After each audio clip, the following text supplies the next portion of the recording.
Colégio Ari Quintela, sexto ano, professora Maria de Fátima, unidade temática 4, Grécia, formação e consolidação das cidades-estado.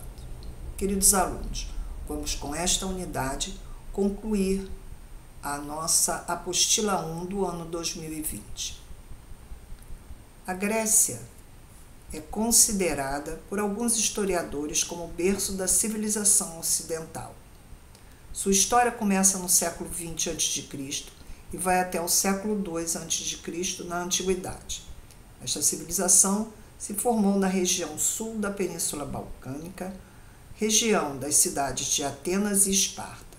Por volta do século VIII, exerceu influências sobre vários territórios do mar Mediterrâneo.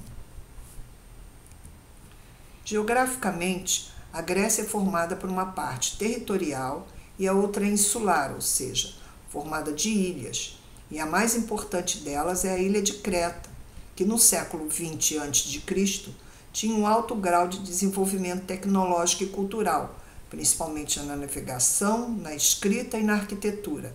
Influencia os povos que deram origem à Grécia, que sofreu seguidas invasões dos aqueus, dos aeólios, jônios e os dórios, considerados formadores da Grécia antiga. Ainda sobre a ilha de Creta, a sua principal cidade era Knossos, que havia um castelo do rei Minos, no qual existe uma narrativa mitológica do labirinto do Minotauro. A principal atividade desenvolvida pelos cretenses era o comércio marítimo, devido à sua costa litorânea, baías e portos. O solo dessa região era pouco fértil. Após a conquista de Creta pelos aqueus, esses povos continuaram a sua dominação militar em outras regiões, mas no decorrer dessa expansão ocorreu a famosa Guerra de Troia, narrada pelo poeta Homero em seus poemas Ilíada e Odisseia. Esta guerra foi entre gregos e troianos.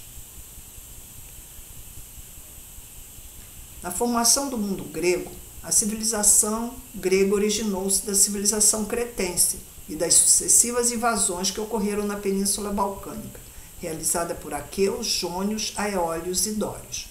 Por volta do ano 2000 a.C., a península foi invadida pelos aqueus, povo de origem indo-europeu, que falavam o idioma grego primitivo. Esse povo foi muito influenciado pela cultura e a tecnologia dos cretenses e deu origem à cultura conhecida como greco-micênica.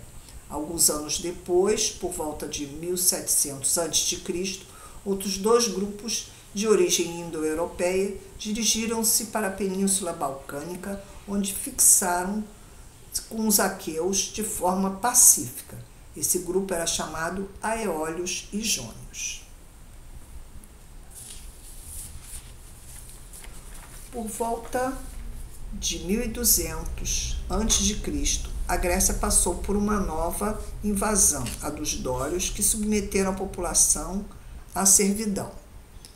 Então, chegando a esse último grupo indo-europeu, que eram os dórios, um povo guerreiro, ocuparam a região da Lacônia, no sul da Península Balcânica. Dominando os aqueus, submeteram este povo desta região à servidão. Os dórios não ocuparam a Ática, onde floresceu a cidade de Atenas.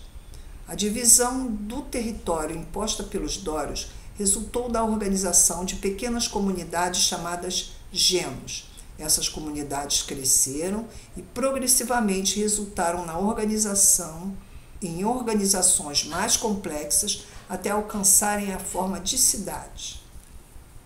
Cidades-estados.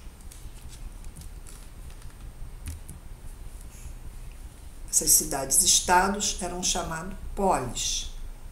A cidade grega tem esse nome, polis, porque unia habitantes de uma cidade grega com uma cultura comum, ou seja, a mesma língua, culto aos antepassados, religião e os demais costumes.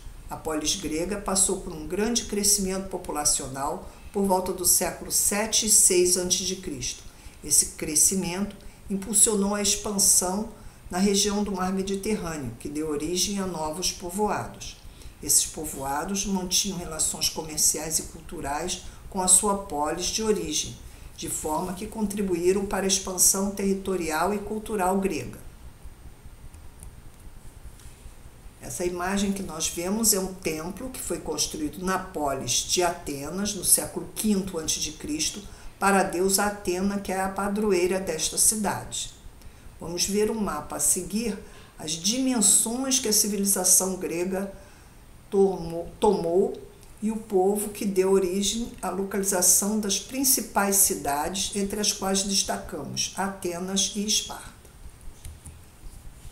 Aí está o mapa onde nós podemos observar as várias cidades da civilização grega, mas principalmente Atenas, que até hoje é a capital da Grécia, e Esparta, que estudaremos posteriormente. As principais cidades gregas, vamos estudar neste momento especificamente a cidade de Atenas, que tem como localização o sul da Península Balcânica.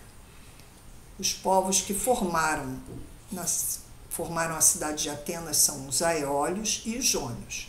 A atividade econômica desenvolvida em Atenas era o cultivo de oliveiras, a árvore da azeitona, e a videira do vinho nas colinas, que gerava produção, como eu disse, azeite e vinho, que eram comercializados na região do Mediterrâneo. A política de Atenas era uma monarquia aristocrata, tirana, mas que posteriormente vai desenvolver a democracia. A sociedade de Atenas era dividida entre os eupátridas, proprietários descendentes dos jônios, os demiurgos, pequenos agricultores e artesãos e comerciantes, metecos eram os estrangeiros, e os escravizados, que eram prisioneiros de guerra ou devedores do Estado. Democracia ateniense, forma de governo de Atenas que mudou no ano 584 a.C., através do legislador Solon, que decretou o fim da escravidão e organizou uma sociedade com base na renda. No ano de 508 a.C., quando Clístenes chegou ao poder, ele dividiu a população em 10 tribos e implantou o ostracismo, que afastava da cidade quem fosse contra a democracia. E em 461 a.C., o governo de Péricles teve o seu apogeu na democracia ateniense. Cidadão em Atenas. O cidadão em Atenas era muito importante, porque ele poderia participar das decisões políticas, mas para isso haveria uma preparação para os meninos, especificamente, desde criança, que seriam orientados a participar da vida pública através do ensino amplo. Mulheres, estrangeiras, escravizados não eram considerados cidadãos em Atenas.